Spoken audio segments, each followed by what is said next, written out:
This is a May Luna Media production.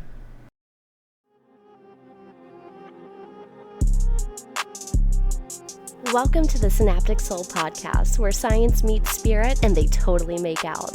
I'm Ava Marie Anderson, your quantum-loving, spiritually savage bestie, here to prove your energy isn't mystical, it is measurable. And oh, quick heads up, if you hear snoring or grunting or a dramatic sigh mid-download, that is not a ghost in the machine. It's just my Frenchie co-hosts, Rocky and Rambo, vibing at their own frequency. Let's dive in.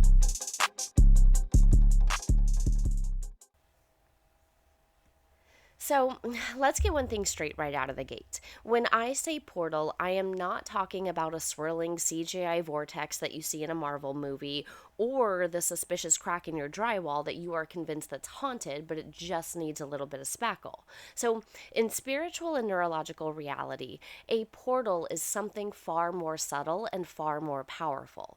It is a moment where the architecture of your consciousness becomes permeable, where the walls between who you've been and who you could become get thin enough that you can slip through.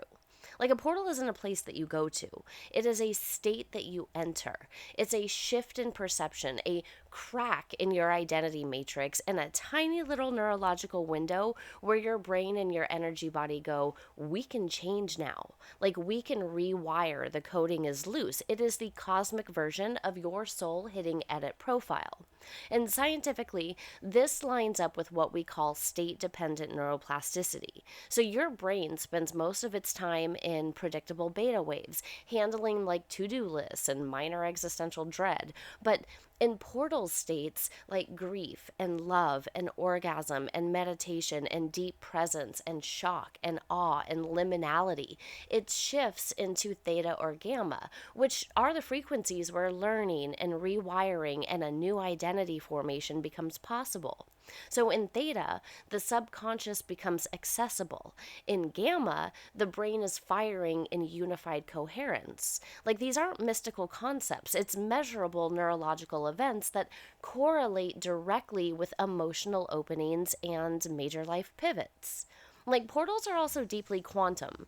Like in quantum mechanics, particles exist in a state of superposition until observed. Like there are multiple possibilities all at once, and your consciousness works the same way.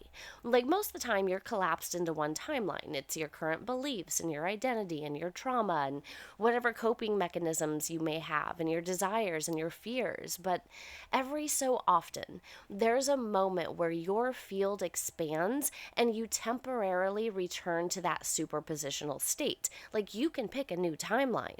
Like you can choose differently. You can collapse into a new version of yourself. And that is what a portal is. It is a moment of expanded possibility where the universe is malleable again, and our ancestors knew this. Like they encoded portals into myth and into ritual because they understood something that modern people forget. Like consciousness is not linear. It opens and it collapses and it transitions. Like the Celts built passage tombs aligned to the solstice light, not because it was pretty, but because that moment of cosmic alignment mirrored the inner portal of rebirth. And then the Mayans built pyramids as stargates, like literal frequency amplifiers. And then shamans drummed to shift the brainwaves. And then monks chanted to alter consciousness. Like the entire ancient world was basically one big user manual for portal navigation. Like a portal is anything that shifts you from your default mode into a liminal one. And the liminal is where the magic happens. It's where grief becomes clarity and fear becomes initiation and desire becomes direction. The portal is the moment where you say, I can't live the way that I've been living. Or, holy fucking shit, I see it now. Or, I am not the same person that I was 5 minutes ago. Like, these aren't poetic sentiments. They are neurological events. They are energetic ruptures. Like they're identity thresholds. And they happen more often than you think. Like portals aren't rare. They're literally everywhere. The question is not whether portals open for you. The question is, do you recognize them when they do? And then do you know how to step through? Quick pause because my next plot twist is coming for your bookshelf. My debut book, For the Plot, drops spring 2026, and it is part memoir, part fiction, and fully unhinged spiritual awakening. It's heartbreak and humor and holy chaos all rolled into one delicious disaster. So if you've ever burned your life down and called it character development, this one is for you. For the Plot, coming soon. Get on the list at avamarieanderson.com. Alright, let's get nerdy because if we're talking portals, then we need to talk physics. Specifically, the kind that makes classical scientists sweat and quantum physicists stare out windows for hours questioning their life choices. So, you, my darling, my bestie, my bro, you are an electromagnetic being. Your heart generates a measurable electromagnetic field that extends several feet outside of your body. Your brain generates patterns of electrical activity. Your nervous system transmits signals at speeds that look suspiciously like data packets on a cosmic Wi-Fi network.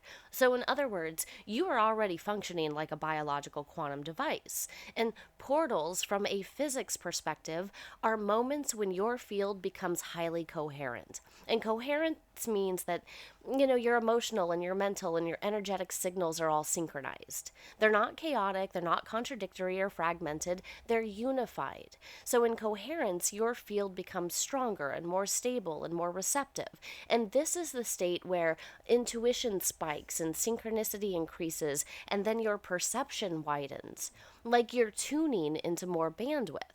And this also ties directly into the observer effect, one of the most groundbreaking discoveries in quantum mechanics. Like, the observer effect tells us that particles behave differently when observed. Reality responds to consciousness. This is not metaphor. This is lab verified. Like, when your consciousness enters a heightened state, like grief, or deep presence, or love, or ritual, or trance, the act of observing your life, your patterns, and your choices literally changes the outcomes that are available.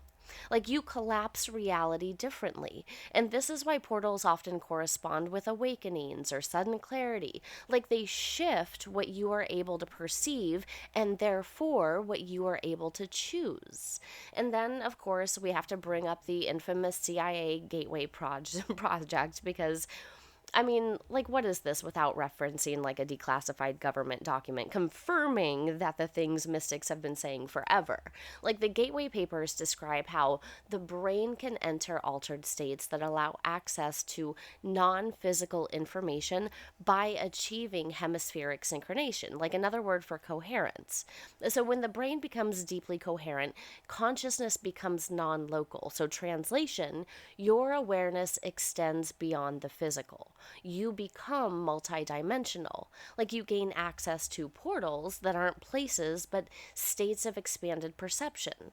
Like, frequency matters here. Everything in the universe vibrates, including you. So when your personal frequency rises through emotion or intention or breathwork or ritual or love or grief or orgasm or meditation, you shift into a different informational layer of reality. It's like jumping radio stations. You don't see the other stations because you're not tuned to them. Portals tune you. So when you're coherent, your electromagnetic field becomes more ordered, and ordered fields interact more effectively with the quantum vacuum, meaning your thoughts and your intentions and your emotional signatures have more influence. Not because the universe is a vending machine, but because you become a stronger signal in the field. This is why portals are not random. They follow physics, and they follow biology, and they follow energy. And once you understand that your consciousness is both the observer and the transmitter, you stop waiting for portals to open, and you start to realize that you are the one opening them.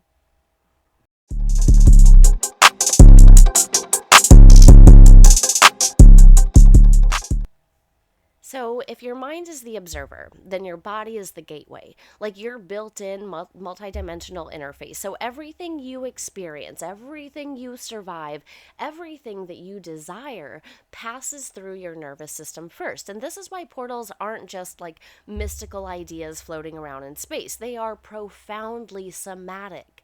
Like, your body is the one deciding whether you stay in the known or you cross into the unknown. But you know what? Let's start with the trauma.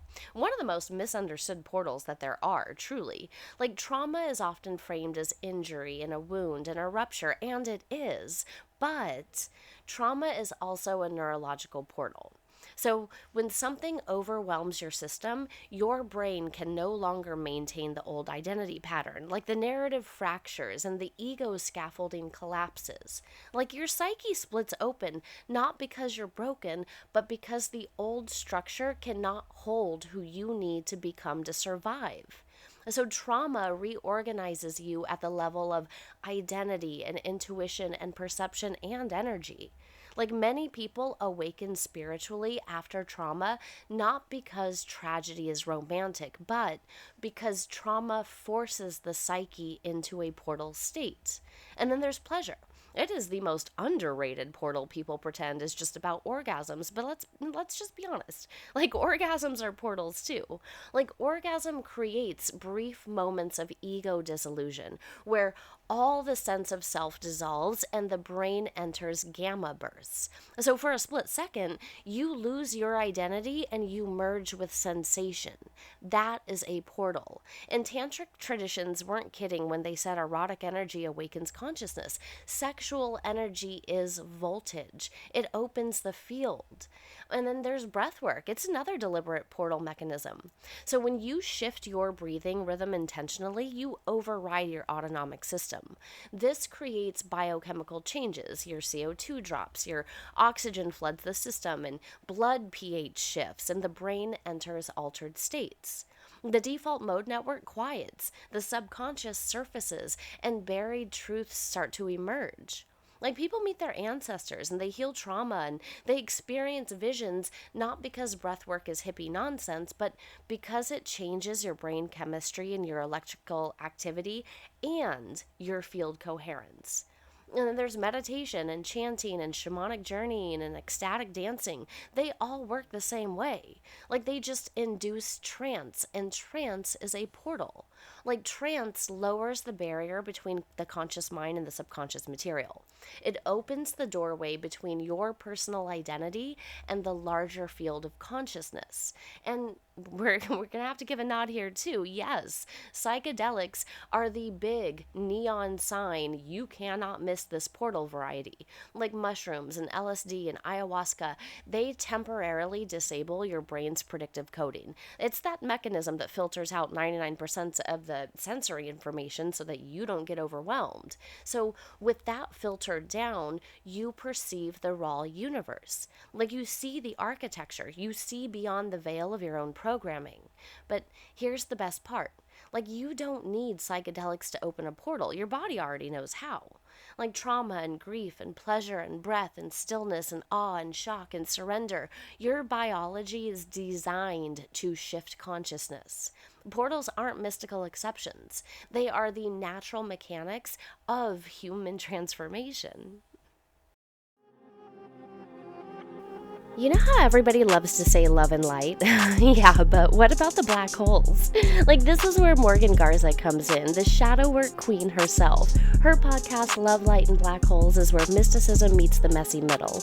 Morgan dives into the real work, the grief, the rage, and the rebirths, and somehow makes it sound like a damn revolution. So if you're ready to stop spiritually bypassing and actually integrate your darkness, go check out Love, Light, and Black Holes with Morgan Garza, available wherever you listen. Let's talk history, because humans have been opening portals long before TikTok witches were waving cinnamon sticks over their ring lights. Like, our ancestors were not primitive. They were profoundly attuned to consciousness and cycles and the mechanics of reality. Like, they knew the veil between worlds was not metaphorical, that it was a pattern. So take the Mayans, for example. Their pyramids weren't just pretty structures. Like, they were frequency amplifiers aligned with celestial events. They understood understood that specific cosmic alignments created energetic openings, and they built architecture to harness those portals. The Egyptians mapped out a soul's multidimensional journey through the Dwa in excruciatingly detail. Like they weren't bedtime stories, they were operational manuals for navigating consciousness after death and during initiation. And the Celts were out there building passage tombs that only illuminate once a year at sunrise on the winter solstice. Like that light beam wasn't symbolic, it was the portal moment where the living world and the ancestral realm just overlapped. It represented birth and resurrection and timeline renewal. Like they didn't need journaling prompts, they had cosmic engineering. And then indigenous cultures around the world used drumming and chanting and plant medicine and sweat lodges and fasting and wilderness initiations to shift consciousness. These weren't recreational. They were intentional portals used for healing and divination and identity transformation and community coherence. Like the Greeks developed the Eleusinian mysteries, the secret initiation using a psychoactive brew to induce visions of the afterlife. Like participants emerged utterly transformed. And we're talking Socrates and Plato and Aristotle, and basically every major figure in Greek philosophy was shaped by these portal rituals. And in India, yogis practice breath retention and mantra and mudra and kundalini techniques specifically to access altered states. Tibetan Buddhists developed dream yoga. It's a literal practice of remaining conscious inside dreams to navigate the inner realms, like portaling while asleep, like it's no big deal. And yet, modern people look at all of this and go, oh wow, aesthetic. Like, no, these were technologies. These were the early versions of the gateway process and neuroscience and quantum field theory. But here's the key difference. Ancient cultures understood responsibility and containment. Like, you didn't open a portal without preparation. There were rituals to enter and rituals to exit, and community support, and elders, and initiations, and grounding practices, and integration periods. You didn't just stumble into a portal because Mercury was in retrograde and you lit a candle that you bought on Etsy. Like, they treated consciousness like sacred machinery. Like, they knew portals were powerful because portals transform identity. And they knew portals could heal, but also they could destabilize. Like they knew portals were gateways to wisdom, but also they're also to madness if mishandled. Like modern spirituality skipped straight to the aesthetic and ignored the discipline. Like we lost the manual and we lost the elders and we lost the grounding, but the portals never went anywhere.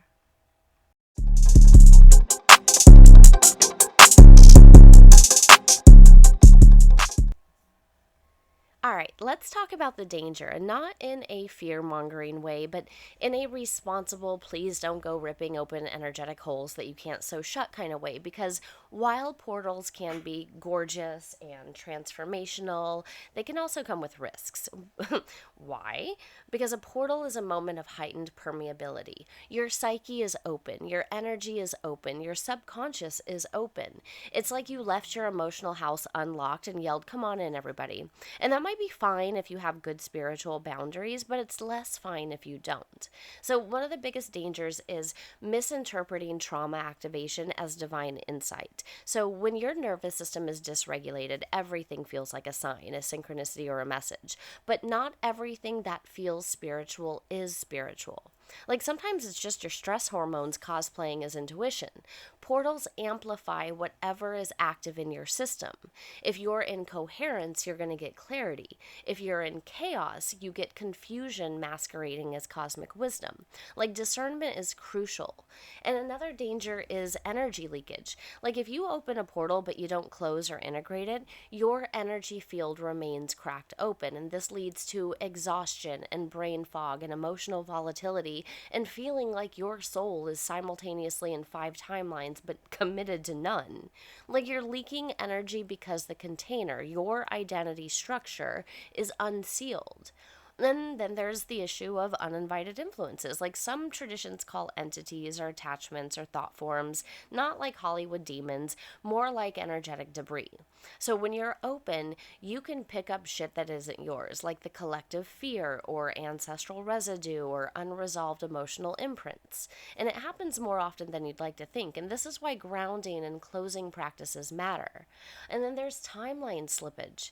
Like when you shift internally, but you don't take external action. You open a portal to a new identity, but you continue acting like your old one.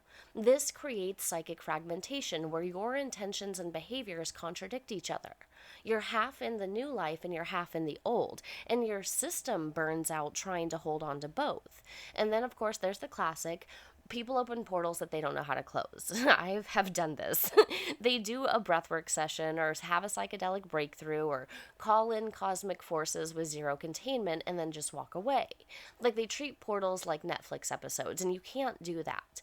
Portals require closure and integration, or you get stuck in the in between, like ungrounded and overstimulated and emotionally raw and spiritually confused and wondering why your life suddenly feels like a fever dream. And the final danger is escapism disguised as spirituality. Like some people use portals to avoid their life instead of transforming it. They portal hop instead of integrating. They chase the peak states instead of building a foundation. Like portals become a bypass instead of a breakthrough. So, yes, portals can be beautiful, but only if you know how to navigate them with coherence and grounding and discernment. And if you're going to open portals, and let's be honest, you absolutely are because that's who listens to this podcast, we need to talk about proper protocol. Like portal hygiene, consciousness safety, energetic adulting. So, well, first it begins with intention. Not the vague love and light kind, but I'm talking about a precise identity level intention. Who am I becoming? Like, what version of me is stepping forward? What identity am I shedding? What am I ready to hold? Portals amplify what you bring into them. And if your intention is muddy, then the portal is muddy. And then there's the nervous system regulation. You can't open a portal safely from fight or flight mode. Like your system will distort the information, it'll twist the symbolism, and it'll misinterpret the signal. 5 minutes of grounding is not optional, it is required. Like breathe and shake and hum, touch your chest, slow your exhale. Get present. Like become coherent before you become open. And then the next, enter the altered state intentionally. Like you can portal through meditation and breath work and ritual and erotic energy and stillness and chanting, sound, grief, awe, nature, psychedelics when done safely, dance, writing, or even just spontaneous emotional opening. The method doesn't matter. What matters is that you honor the transition into liminality. And then once the portal opens, you must stay anchored in self awareness. Like observe what arises, feel without collapsing, witness without spiraling. Like, this is the difference between receiving insight and drowning in sensation. Like, remember, the portal reveals what is ready to change, and not everything that surfaces is a message. Some things are just debris being cleared. And then here's the most important part. You close the portal, and this means grounding your energy, sealing your field, journaling what you've learned, naming what changed, and choosing actions that stabilize the new identity. Like eat something heavy, rest, shake your body, put your feet on the earth, anchor through behavior. Send the email, make the decision, set the boundary, take the step. Like portals without integration are emotional hangovers just waiting to happen. Like closing isn't shutting down your intuition. Closing is honoring your capacity. Closing is choosing coherence over chaos. And that final step is to live the new timeline. A portal doesn't change your life, your actions do. The portal just opens the doorway. You walk through it by embodying the new identity, one grounded and coherent and brave step at a time. You ever wish your spiritual practice came with a push notification? Same. That is why I live on the Sage app. It's like a digital mystery school and a self-care sanctuary had a baby. You'll find rituals, live classes, moon circles, and daily practices from some of the most badass teachers in the spiritual space. And yeah, I'm one of them. I host the live new moon manifestation clubs, plus courses and activations that blend neuroscience, quantum mechanics, and ancient magic. It's basically science with a side of witchcraft. So come hang with me live on the next new moon inside Sage. Download the app in the App Store or Google Play, and let's just get your energy right and your rituals tight and your frequency lit.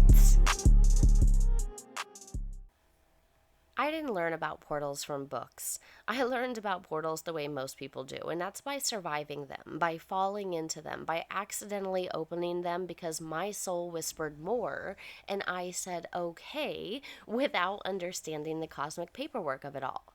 So, portals happen constantly, and they've happened all through your life. But one of the major portals that happens is through grief, and that was a big one for me. The loss of my best friend and soulmate Angie at the age of 36. And grief is not a wound, it is a rupture in reality. When she died, the world split open. I split open. Something in me collapsed and something else poured in. And it was a clarity and a knowing and this sharpened sense of time. Like grief forced me into a portal where the version of me who believed that life was predictable died. And the version of me who saw through the veil was born. Losing her was a portal that I never wanted, but one that initiated me the deepest. It stripped my life down to its bones and demanded that I rebuild only what mattered. And then another portal followed. This one came in the form of a whisper. Like, you're not living the life meant for you. It was the moment that I realized that I was performing a version of myself that was too small, too quiet, and too confined. Like my marriage, my career, my identity, none of it matched the truth inside of me. And when the soul speaks, dude, it speaks in portals. Choosing divorce was not a decision, it was a dimensional leap. It was the collapse of the timeline where I kept pretending and the birth of a timeline where I chose myself. Like that portal hurt. It dismantled everything, but it also gave me back my sovereignty. And then there was the silly stuff, the nature portals. There was one that I didn't even mean to open, but I absolutely did through longing alone. So at my old home, I lived inside a full-blown Disney princess meets witchcraft situation. Like crows cawed at my bedroom window every morning like I was Snow White with better boundaries. And coyotes dropped their pups into my backyard like, hey girl, can you babysit? And hawks circled me 10 feet above while I lay in the grass like a character in some sort of ancestral prophecy. Like nature wasn't outside of my home, it was in contact with me. And when I moved, I missed that connection so deeply that my field basically screamed into the universe, portal open.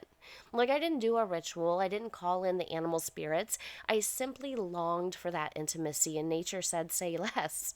So within 2 years, I manifested 4 literal beehives attached to my house. That is 4, despite having a dog who was anaphylactically allergic. Despite not asking for bees to unionize on my property, I accidentally opened a nature portal and now I don't know how to close it without offending an entire bee lineage. And then finally, this one was one of the big ones as well. There was this weird throat portal, the one that brought me here to speaking, to writing, to podcasting. So in 2019, I sat in a moon ceremony, meditated for over an hour, and then felt a knot rise in my throat. And it was pressure and heat and urgency, like words were trying to be born. And I coughed and I choked for an hour straight. I swallowed them back down. But that moment marked the opening of the portal where my voice demanded to exist. And it took years, but that portal is why I speak today. Like, these are my initiations. These are my portals. They didn't make me spiritual, they just made me real. You have been listening to the Synaptic Soul podcast, where science meets spirit and they totally make out. If this episode hit your frequency, do me a favor, rate it, review it, and share it with your fellow quantum weirdos. It helps the wavelength reach more souls. And if you caught a little snoring, that wasn't a portal, just my Frenchies Rocky and Rambo offering background blessings. Music is Cheat Code by 1,000 Hands, used under Creative Commons. And I am Ava Marie Anderson. Stay weird, stay wired, and keep making out with your higher self.